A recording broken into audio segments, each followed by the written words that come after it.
We're back. We're back. Good morning. Sorry about the little 3-week break. I went to Bali. Yeah, I went on holiday as well, so Yeah. we didn't get a chance. Hey, I noticed while I was in Bali, similar to the Philippines, although I know the Philippines is a lot more prevalent. There's it seems to be an increase in ladyboys over there. People that that identify as women, dress as women. Let's we got a bit of a chat about that this morning. Yeah, there's been a lot of media comment and following on from that community chat about abortion and gender dysphoria.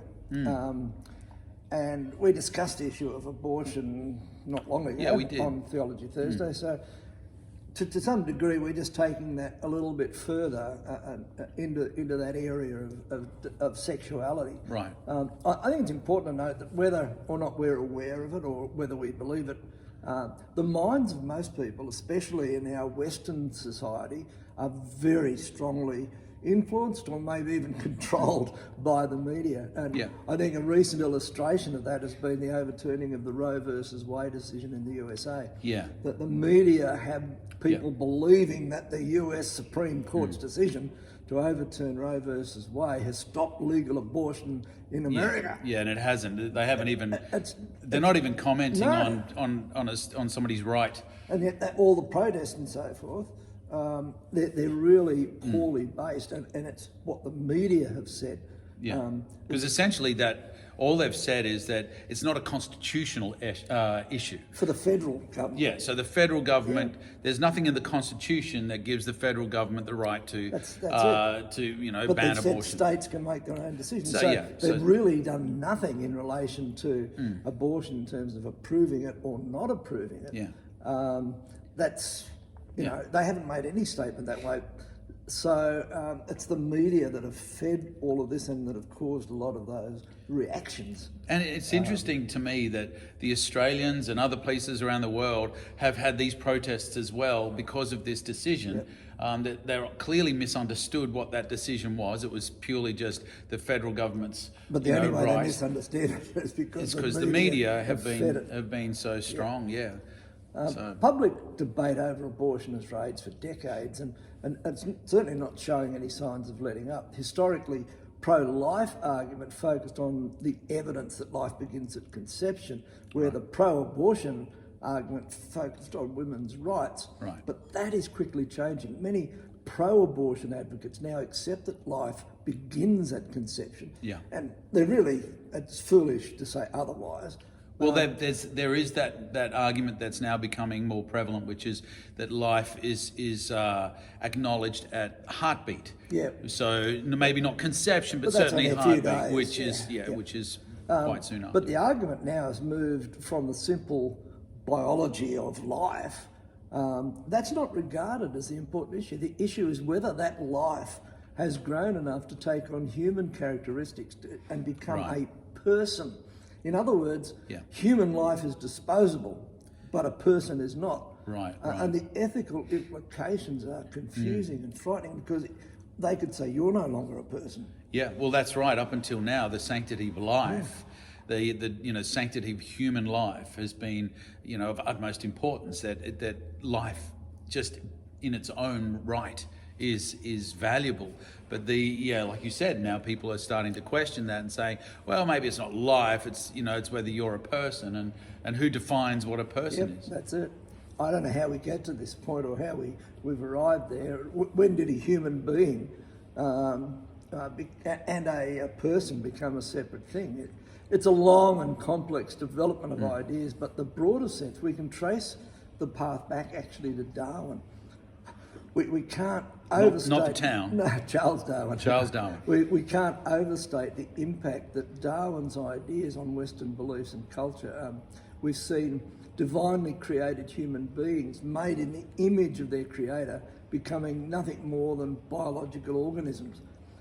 People lovingly created with an eternal purpose became a species caused by an unguided, purposeless, natural process. We basically have been reduced from who to what. To what, yes. And we've been freed from the supposedly antiquated and oppressive notions of owing our existence to God. But without God, where can humanity find the meaning and self-understanding that is a vital part of the psychology that is necessary to live? Well, you just said it, self-understanding. Yep. It's got to come from us. Yep. Not from an outer Yep. source. We make our own decisions, We've or got to we invent value ourselves. we value what we think we should value rather than what God says we should value. Nietzsche, who was a well-known philosopher, summed it up like this. He said, without belief in God as the creator to give our lives meaning, we would have to become those who create themselves. And Simone de Beauvoir, who's an influential feminist thinker and activist, said this: man is defined as a being who is not fixed, who makes himself what he is.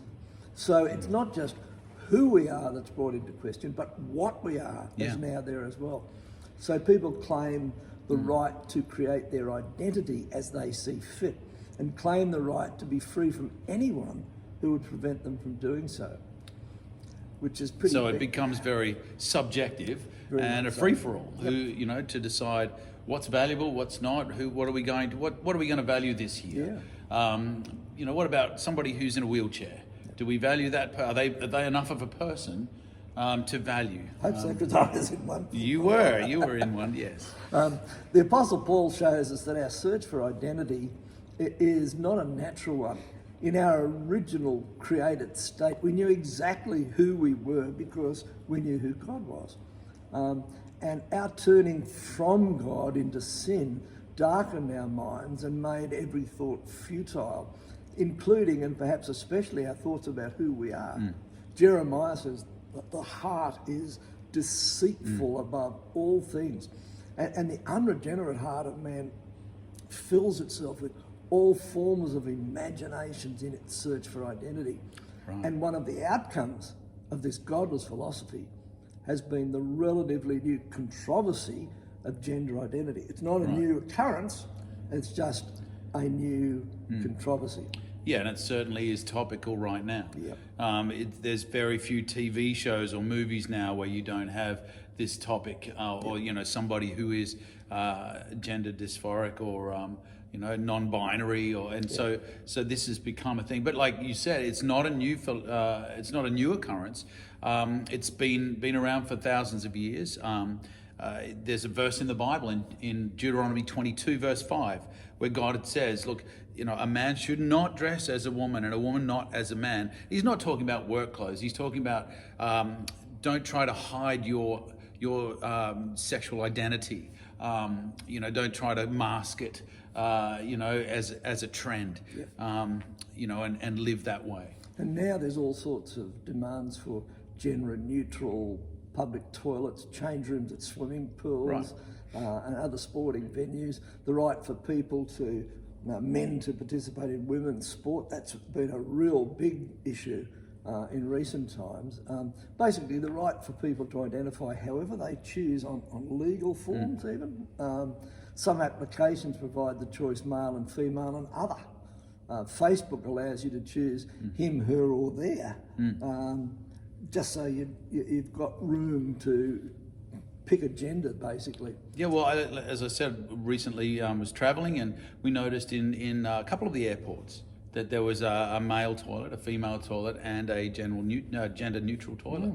So, according to an American ABC report, there are at least 58 gender options, which is amazing. And here I was thinking there was 2. They include bigender, pangender, transgender, intersex, fluidity and gender, which we'll touch on, trans and a heap of others.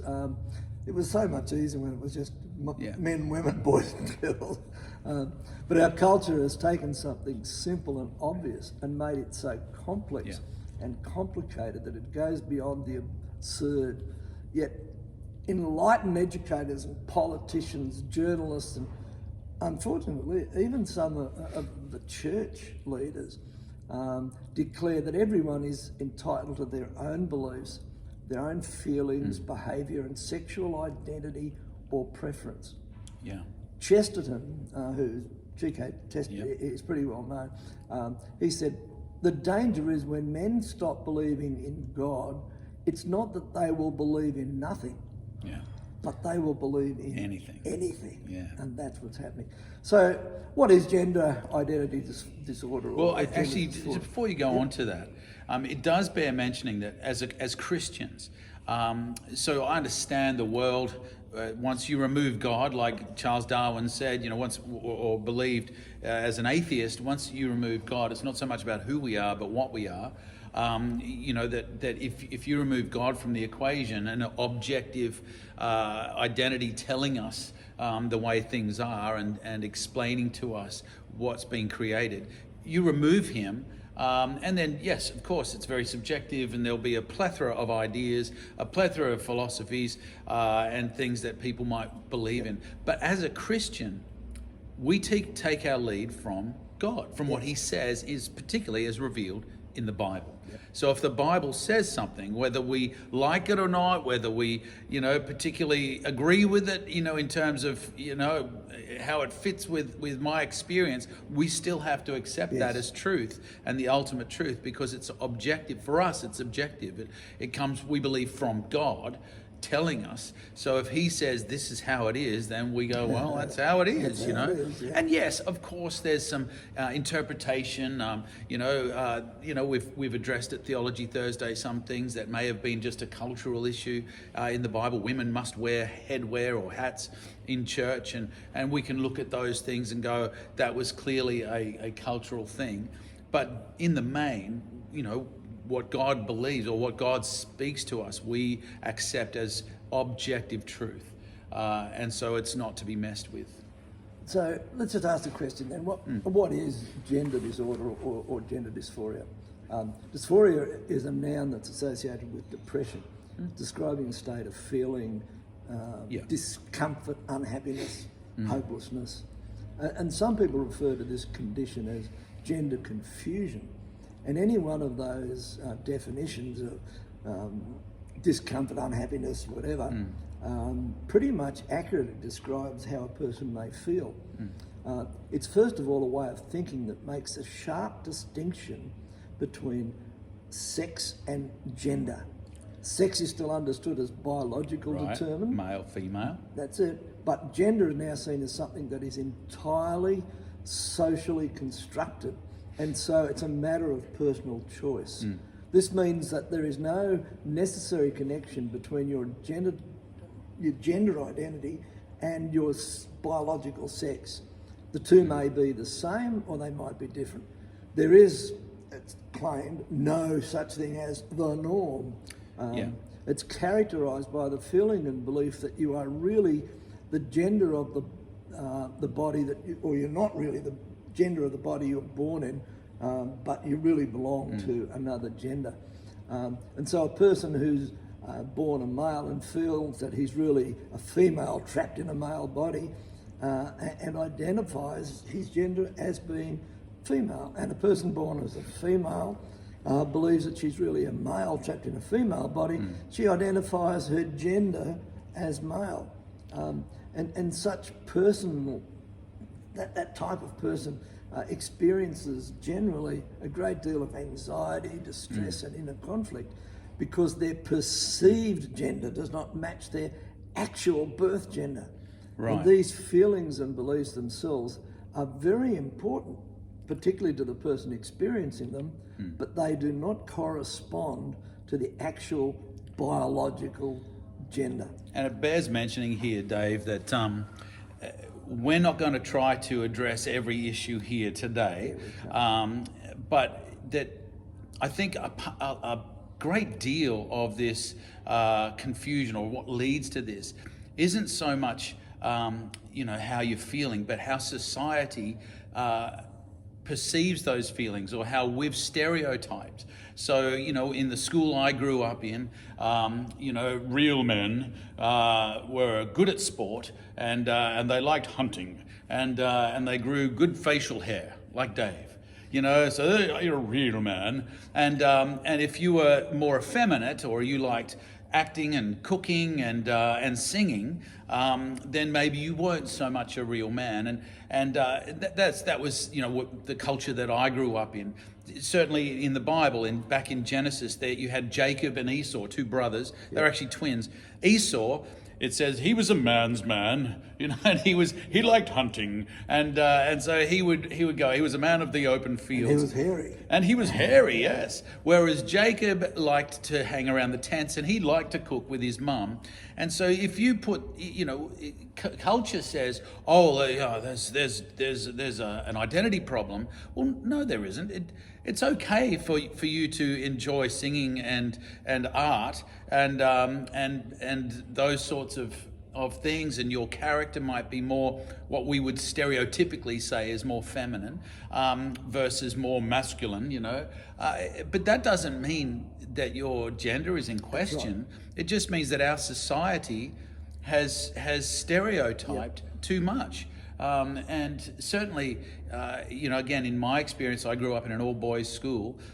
If a boy, in grade 9 sat with their legs crossed like I am right now and maybe spoke a little bit more effeminately and maybe enjoyed art and acting and things like that, he would be labelled as gay. Even though he might love girls, he might think girls are awesome.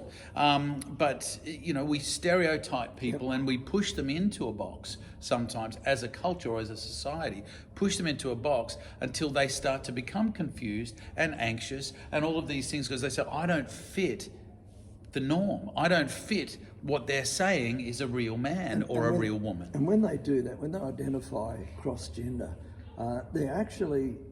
what they are is creating a virtual reality.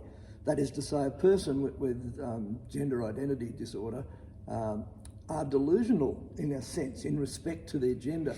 The best estimates of GID, and this I think is also interesting, particularly with the media coverage that we've got, put it in the range of somewhere between 0.3 and 0.47%.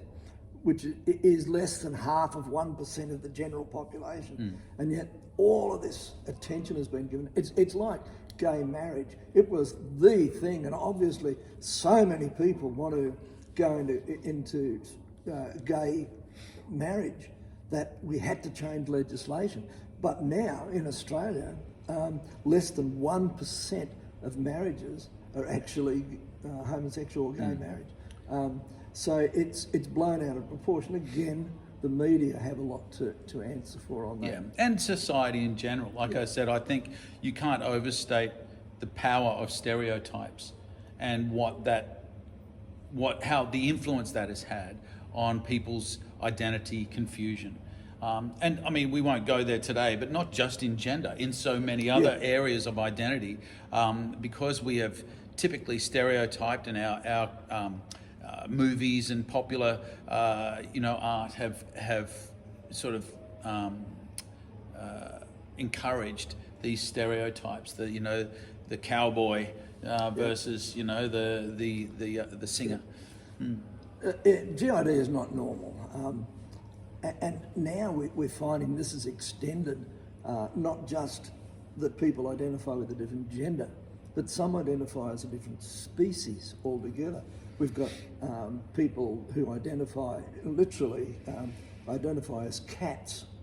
I've seen a story about one of those.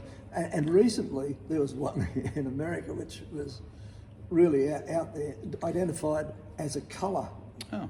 And so they married the colour blue.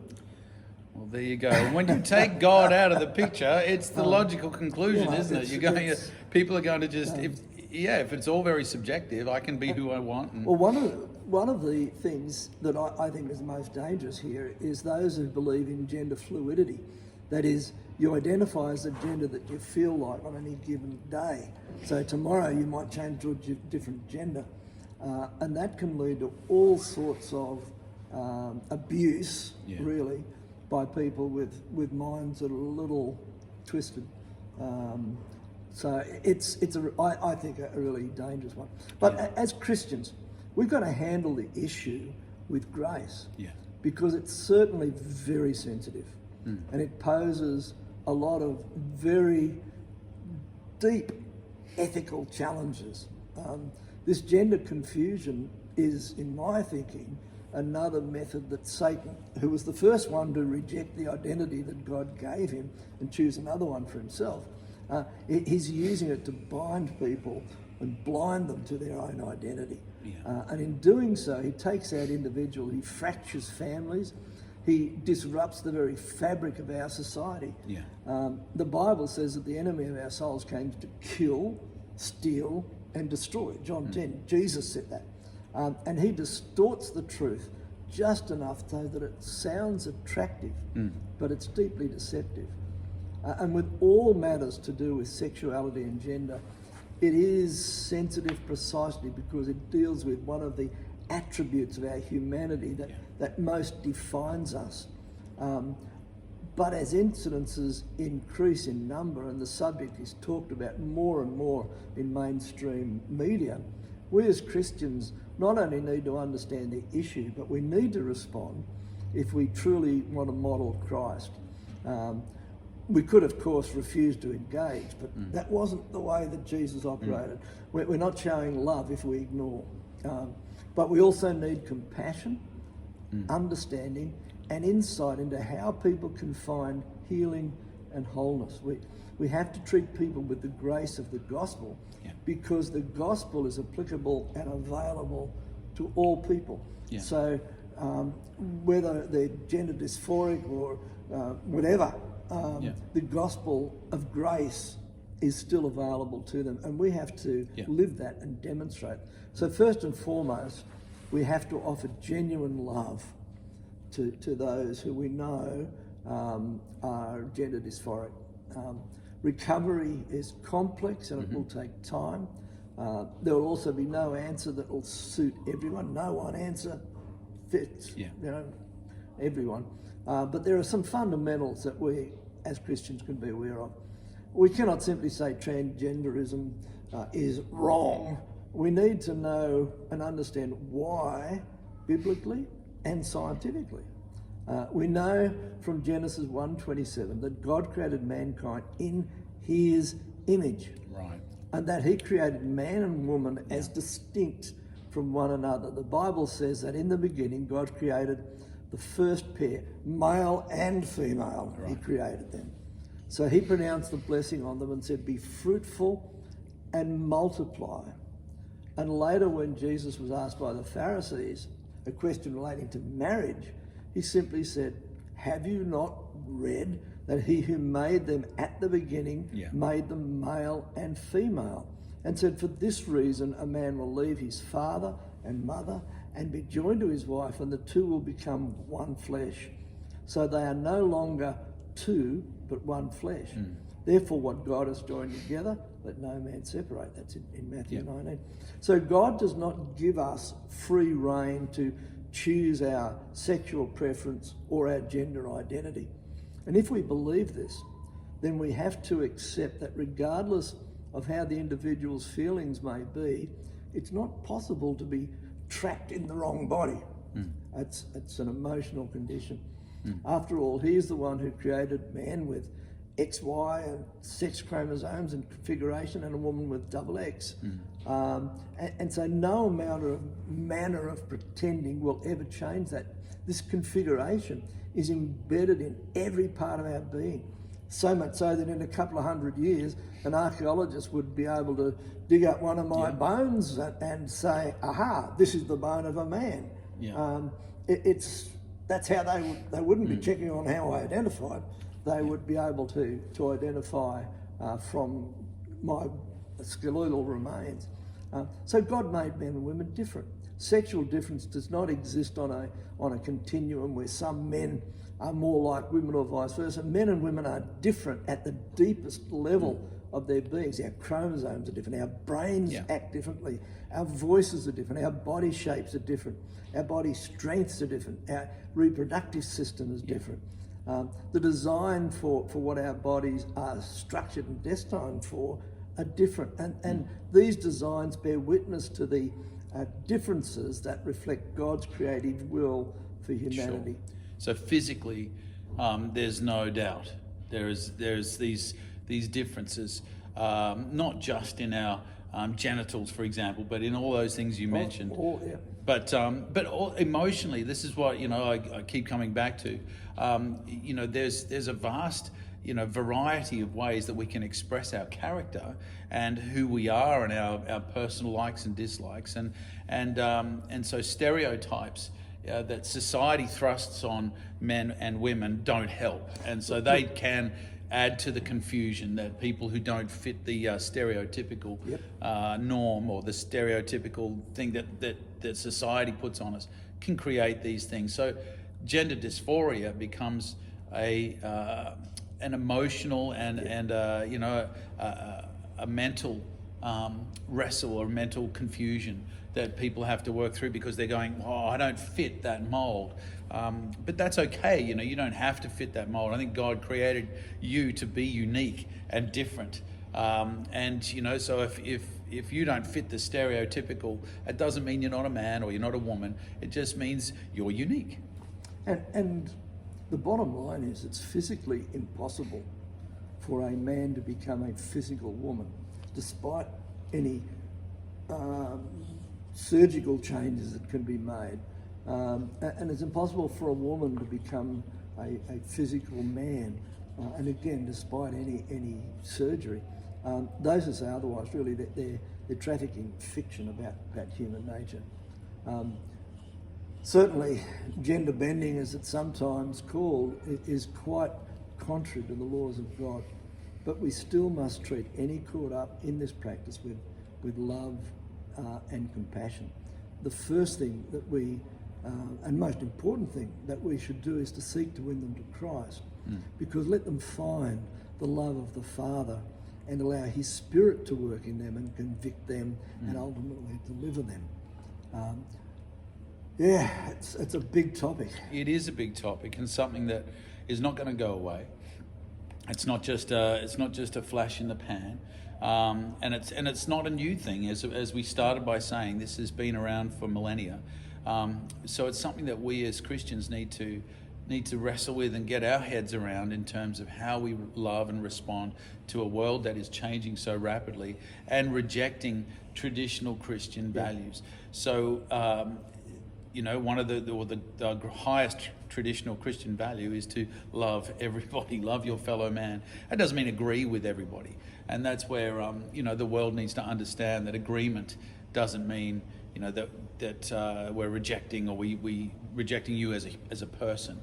I can reject your idea while still loving and accepting you. So we can only scratch at the topic here. Look, if anyone's watching it and wants to know or understand more, or maybe you're seeking to find your true identity, please contact either of us here at New Life Church in Danville. Great. Well, God bless you. Have an amazing week, and we'll see you next Thursday. Bless you.